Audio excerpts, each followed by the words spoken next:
할렐루야.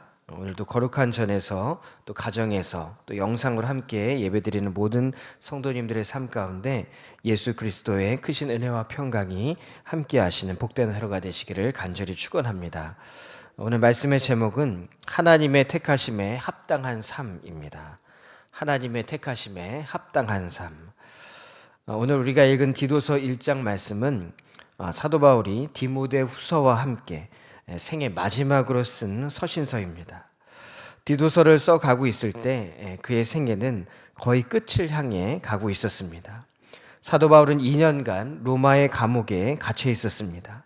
그리고 잠시 풀려납니다. 또 채 2년이 되지 못되어 다시 감옥에 체포되게 되는데 순교를 앞두고 마지막 두 사람에게 편지를 보냅니다. 하나는 디모데에게 또 하나는 디도에게 편지를 보내게 됩니다. 디모데와 디도는 사도 바울과 함께 전대 여행에 동행했던 사람입니다. 오늘 본문 4절에는 같은 믿음을 따라 나의 참 아들 된 디도에게 편지하노니, 같은 믿음을 따라 나의 참 아들 된 디도에게 편지하노니라고 기록하고 있습니다. 디모데가 영적인 이 사도 바울의 영적인 첫째 아들이었다면 디도는 둘째 아들이었습니다. 디모데는 아버지는 헬라인이고 어머니는 유대인이었는데 이 디도는 아버지와 어머니 둘 다 이방인이었습니다. 그러나 이 둘은 사도 바울과 함께 전도 여행을 다니며 말씀을 듣고 또 믿음으로 구원받은 자들이었습니다. 이들은 말씀을 들으며 점점 성장해 갔습니다. 두 사람은 바울의 가장 가까이에서 복음이 무엇인지를 깨닫게 되었고 또 바울이 당하는 고난을 보며 또 복음을 전하며 산다는 것이 얼마나 힘든 것인가를 직접 체험했던 사람들이었습니다. 사도 바울은 마지막 여행에서 이 둘을 각각 다른 지역에 파송을 합니다. 디모데는 에베소로 파송을 했고 디도는 작은 섬인 그레데라는 섬에 남겨두게 됩니다. 그런데 이 그레데에 살던 사람들에게는 좋지 못한 특징들이 있었습니다. 그들은 거짓말을 잘했고 또 순수하거나 깨끗하지 못했고 또 게으름이 많았던 자들이었습니다. 그런데 하나님은 그곳에 교회를 세우게 하셨고 교회를 통해서 그들이 변화되기를 원하셨던 것입니다. 그래서 사도 바울도 디도를 통해 교회가 건강하게 성장하기를 바라며 오늘 편지를 쓰고 있는 것입니다. 디도서를 읽다 보면 많이 나오는 단어가 있는데 바로 선한 일이라는 것입니다. 우리가 선한 일을 한다고 구원받는 것은 아닙니다. 그러나 우리가 구원받고 나면 우리의 삶에 자동적으로 선한 행실의 열매가 따라오는 줄 믿습니다. 존 웨슬리 목사님이 말한 구원과 이 성화라는 것은 동전의 양면과 같은 개념입니다. 성화의 개념은 감리교회만 있는 것이 아닙니다. 초대교회부터 있었던 것입니다. 그런데 구원받았다는 눈에 보이지 않는 개념에 대해서는 중요하게 생각하고 눈에 보이는 성화의 개념에 대해서는 사람들이 큰 관심을 갖지 않았습니다. 귀찮은 것으로 생각했습니다. 그러나 진정한 구원은 선한 일, 즉 성화의 열매를 맺을 수밖에 없습니다. 구원과 성화는 동떨어진 것이 아니라 동전의 양면과 같이 하나의 개념이라는 것입니다. 오늘 본문에서도 신앙과 삶이 어떻게 일치해야 하는지 분명히 말씀하고 있습니다. 지금은 그레데 사람이 악할지라도 언젠가는 선한 열매를 맺기 원하시는 하나님의 뜻이 담겨져 있는 것입니다. 먼저 오늘 본문 말씀을 세 부분으로 나눠보면 1절부터 4절은 사도 바울 자신에 대한 소개와 문안 인사에 대한 내용입니다. 또 5절부터 9절은 장로와 감독에 대한 피해야 할 것과 또 취해야 할 것을 말씀하고 있습니다. 또 10절부터 16절은 거짓 선생에 대한 경계와 그레데 사람들을 책망하는 내용이 기록되어 있습니다. 오늘 말씀을 함께 나누며 우리 모두의 삶이 주님 안에서 새롭게 되기를 결단하며 하나님의 부르심에 합당한 복된 삶을 살아가기를 간절히 축원합니다. 첫 번째는 하나님의 택하심에 응답해야 합니다. 하나님의 택하심에 응답해야 합니다. 사도 바울은 디도에게 편지를 쓰면서 하나님께서 택하신 자들에 대해서 말씀하고 있습니다. 여기서 하나님께 선택을 받았다는 것은 구원받을 사람이 정해져 있다는 이 예정론과는 좀 다른 것입니다. 하나님의 선택은 하나님의 주권적인 것이지만 인간과의 응답 가운데서 이루어지는 것입니다. 우리 성경에 있는 아브라함을 보면은 하나님이 아브라함을 부르셨지만 아브라함의 순종과 결단이 없었다면 그는 믿음의 조상이 될 수 없었을 것입니다. 또 모세는 어떻습니까? 그가 광야 가운데서 불붙은 떨기나무를 봤을 때 그가 무심코 그냥 지나갔다면 하나님의 위대한 사명을 받을 수 없었을 것입니다. 사도 바울도 예수님의 음성을 듣고 신비한 체험을 했을 때 그냥 그것을 무시했다면 주님을 위해서 어떠한 일도 감당할 수 없었을 것입니다. 하나님께 택함을 받았다는 것은 하나님의 선제적인 은총과 또 부르심에 응답할 때 일어나는 놀라운 은혜인 것입니다. 그런데 이렇게 하나님께서 택하신 자들에게는 특징이 있습니다. 오늘 말씀을 보면은 사도 바울은 믿음과 경건함에 속한 진리의 지식이라고 말하고 있습니다. 믿음과 경건함에 속한 진리의 지식. 먼저 하나님께서 택하신 자들은 믿음이 있는 사람들입니다. 믿음이 있는 사람. 믿음은 바로 구원에 대한 것입니다. 하나님께 쓰임받는 사람은 믿음이 있는 사람이라는 것입니다. 구원을 믿는 사람들은 이 땅의 것에 집착하지 않습니다. 언제나 소망 가운데 살아갑니다. 천국을 소유한 자들입니다. 이 땅에 살지만 천국의 삶을 믿으며 살아가는 자들이 바로 하나님께 택함받은 사람들이라는 것입니다. 하나님께서 택하신 두 번째 사람들의 특징은 바로 경건하다는 것입니다.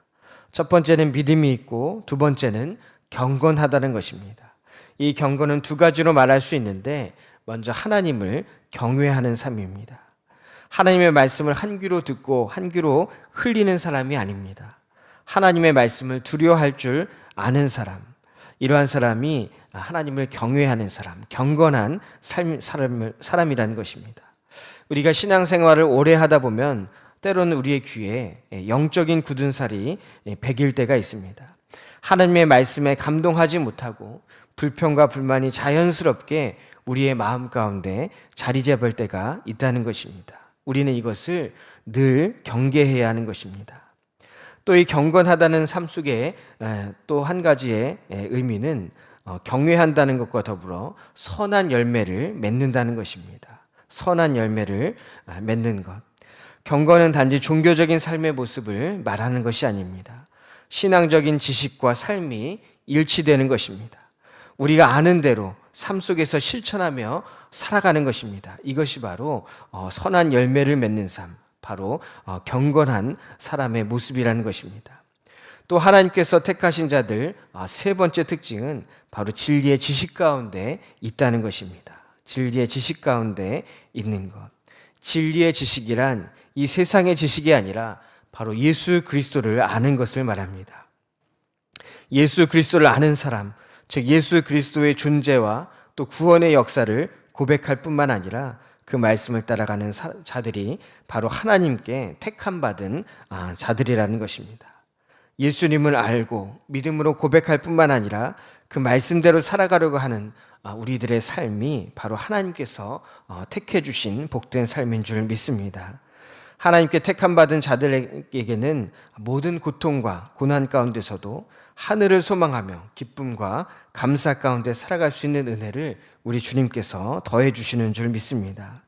2절에 영생의 소망을 위함이라. 영생의 소망을 위함이라. 하나님께 택함받은 자, 믿음의 선한 열매를 맺으며 사는 자들은 영생의 소망, 즉 천국의 소망으로 매일매일이 하나님과 함께하는 천국의 삶이 되는 줄로 믿습니다. 이러한 믿음을 소유하고 하나님의 부르심에 응답하는 우리 모두가 되시기를 간절히 축원합니다. 두 번째는 믿음의 본이 되는 삶을 살아야 합니다. 믿음의 본이 되는 삶을 살아야 합니다. 우리는 하나님께서 하나님께 택함 받은 삶일 뿐만 아니라 또 지도자로 부름받은 삶인 줄 믿습니다. 바울은 디도를 그레데에 남겨두면서 그곳에 지도자를 잘 세워서 치리할 수 있도록 교육하기를 원했습니다. 교회의 직분자들, 특히 감독과 장로들에게 요구되는 것들이 있었습니다. 첫 번째는 가정생활에 흠이 없었어야 했습니다. 그레데 섬에 침투했던 사상 중에 하나는 영적인 것과 육적인 것이 구분되어 있다는 것, 분리되어 있다는 것이었습니다. 그래서 구원을 위해서는 영적인 부분만 필요하다, 육적인 것과는 상관이 없다, 이렇게 말하는 사람들이 있었습니다. 이 땅에서 어떻게 살던 그것은 중요하지 않다라고 생각하는 것이었습니다. 그래서 입으로는 위대한 신앙을 얘기하고 성경을 얘기하고 영적인 것을 이야기하면서도 실제의 삶은 윤리적이지 못한 삶을 사는 자들이 많이 있었습니다. 그러다 보니 가정이 깨지고 분열이 생기고 상처를 받기도 했습니다. 그러므로 지도자가 가정 생활에 흠이 없어야 한다는 것은 신앙과 삶이 분리된 것이 아니라 자신이 믿고 말한 대로 실천하는 삶을 살아야 한다는 것이었습니다. 또한 자신들뿐만 아니라 자녀들까지도 믿음 안에서 잘 양육하는 자여야 합니다. 자녀들은 부모의 신앙을 먹고 자랍니다. 자녀의 신앙을 보면 그 부모의 신앙을 알 수 있습니다. 그러므로 밖에서나 집에서는 바른 신앙으로 또 다 바른 삶을 살아가는 자들, 또 이런 자들이 참된 지도자가 될 수 있다는 것입니다. 두 번째는 교회에서 청지기직을 잘 감당해야 합니다. 청지기직을 잘 감당해야 합니다. 어떤 공동체든지 잘 유지되고 또 평안하려면 규모 있는 관리가 필요합니다. 주먹구구식으로 해서는 안 됩니다. 신중해야 하고 또 공평해야 합니다. 사랑하는 마음으로 섬기는 사람들이 필요합니다. 가정도 마찬가지고 교회도 마찬가지입니다. 청직이란 일만 잘하는 사람이 아닙니다. 진심으로 자신에게 맡겨진 그 일을 사랑하고 또 사명으로 여길 수 있는 사람이어야 합니다. 이런 사람이 지도자의 역할을 잘 감당할 수 있다는 것입니다. 또 세 번째는 덕스러운 삶을 살아야 합니다. 지도자가 된다는 것은 덕스러운 삶을 살아야 한다는 것, 즉 다른 사람들에게 모범이 되어야 한다는 것입니다. 7절에서 9절 말씀에 제 고집대로 하지 아니하며 급히 분내지 아니하며 술을 즐기지 아니하며 구타하지 아니하며 더러운 이득을 탐하지 아니하며 오직 나그네를 대접하며 선행을 좋아하며 신중하며 의로우며 거룩하며 절제하며 믿분 말씀의 가르침을 그대로 지켜야 하리니. 모든 사람들에게 덕을 보일 수 있는 사람은 진심으로 다른 사람의 마음을 헤아릴 줄 아는 사람, 쉽게 흥분하거나 조급해하지 않는 사람, 더러운 이득을 탐하지 않고 폭력적이지 않은 사람, 이런 사람이 되어야 합니다. 폭력이란 꼭 육체적인 폭력뿐만 아니라 말로 하는 폭력, 또 감정으로 하는 폭력도 있습니다. 이러한 모습도 없어야 한다는 것입니다. 나그네를 잘 대접하는 사람, 나그네란 외롭고 소외된 자를 의미합니다. 이러한 자들을 잘 대접하고 긍휼히 여기는 마음이 있어야 합니다. 또 신중하며 의로우며 거룩하고 절제하며 또 하나님의 말씀을 그대로 실천하는 사람이 바로 지도자의 모습이라는 것입니다. 이런 사람들이 지도자가 될 때 모두가 그 사람을 통해서 은혜를 받고 또 삶을 배우고 공동체가 건강하게 성장할 수 있는 것입니다. 어떤 책을 보니까 그리스도인이 된다는 것은 지도자가 된다는 것이다. 그리스도인들이 된다는 것은 지도자가 된다는 것이다 라는 글을 본 적이 있습니다. 우리 모두가 바로 하나님께서 불러주신 그리스도인이요 또 이 땅에서 지도자로 삶을 살아가게 된 줄 믿습니다. 왜냐하면 하나님께서 우리 모두에게 각자에게 귀한 사명을 맡겨주시기 때문입니다. 하나님은 오늘 우리를 모두 지도자로 불러주신 줄 믿습니다. 맡겨지신 모든 일에 귀한 청지기로서 또 모범이 되는 사람으로서 덕스러운 삶을 사는 우리 모두가 되시기를 간절히 축원합니다. 세 번째는 거룩한 삶의 열매가 있어야 합니다. 거룩한 삶의 열매가 있어야 합니다. 건강한 믿음이란 신앙과 일치하는 삶을 살아가는 것입니다. 우리의 몸도 머리에서 보내는 신호를 각 신체가 잘 받아들여야 문제가 없습니다. 이것이 잘 이루어지지 않으면 우리의 머리와 또 우리의 몸의 소통이 잘 이루어지지 않으면 문제가 생깁니다. 병이란 바로 이러한 소통이 되지 않을 때 생기는 것입니다. 우리의 영적인 삶도 마찬가지입니다. 우리가 아는 것과 또 행동하는 것이 일치할 때 건강한 삶을 살아갈 수 있습니다. 그런데 당시에 거짓된 신앙을 가진 자들은 오직 예수 그리스도를 믿음으로 구원받는다. 이 말에 뭔가 부족함을 느꼈습니다. 어떻게 믿음으로만 구원받을 수 있느냐? 그래서 다시 할례가 필요하고 또 율법이 필요하고 특별한 제사나 종교적인 행위가 필요하다고 생각했습니다. 그래서 바울이 전한 복음이 잘못됐다고 사람들의 마음을 현혹시켰습니다. 그러나 이것은 잘못된 이단과 같은 이야기였습니다. 우리는 오직 믿음으로 구원받게 되는 줄 믿습니다. 그리고 그 믿음을 따라 경건한 생활을 하는 것이 중요하다는 것입니다. 거짓 선지자들은 종교적인 행위와 특별한 의식을 이야기하면서도 삶의 모습은 진실하지 않은 자들이 많이 있었습니다. 16절에 그들이 하나님을 시인하나 행위로는 부인하니 가증한 자요 복종하지 아니하는 자요 모든 선한 일을 버리는 자니다 라고 말씀하고 있습니다. 크로아티아 출신인 예일대학교의 미로슬라브 볼프라는 교수님이 행동하는 기독교라는 책을 썼습니다. 그 책에서 그리스도인의 성품에 대해서 이야기하는데 그리스도인에게는 용기, 겸손, 정의, 존중, 긍휼이 있어야 한다고 이야기합니다. 용기, 겸손, 정의, 존중, 긍휼이 우리 삶 가운데 있어야 한다. 그런데 이 성품은 그냥 개념적으로만 있는 것이 아니라 우리의 행동과 이어져야 한다는 것입니다. 용기만 있는 게 아니라 용기 있는 행동이 있어야 하고 겸손만 있는 것이 아니라 겸손한 행동, 정의로운 행동, 존중하는 행동, 긍휼한 행동이 있을 때 진정한 그리스도인의 모습을 보이게 된다는 것입니다. 즉 우리가 아는 대로 행동하는 것, 생각하는 대로 행동하는 것, 자신이 말한 대로 행동하는 것이 중요하다는 것입니다.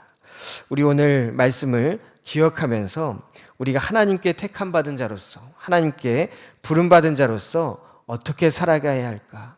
부르심에 합당한 삶, 하나님의 선택하심에 응답하는 삶, 또 건강한 믿음의 삶을 살아가는 우리 모두가 되시기를 간절히 축원합니다. 기도하겠습니다.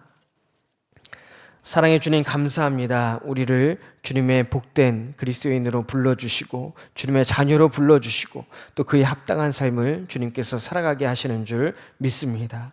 우리가 아는 대로 우리가 또 믿는 대로 우리 삶 가운데서 귀한 열매를 맺을 수 있도록 도와주시옵시고 또 우리 모습을 통해서 많은 사람들에게 덕이 되는 삶 또 모범이 되는 귀한 복된 그리스도인의 삶을 살아갈 수 있도록 주님 함께하여 주시옵소서. 오늘 이 시간 간절한 소원들과 함께 드린 귀한 예물이 있습니다. 이 예물 위에 복 주시되 하늘에 속한 신령한 복과 땅에 속한 기름진 축복이 있게 하여 주옵시고 믿음대로 소원대로 하나님의 선하신 뜻 가운데 응답하여 주시옵소서. 기도로 하루를 시작하오니 성령님께서 동행해 주시는 복된 하루가 될 줄 믿사오며 살아계신 우리 주 예수 그리스도 이름으로 간절히 기도하옵나이다. 아멘.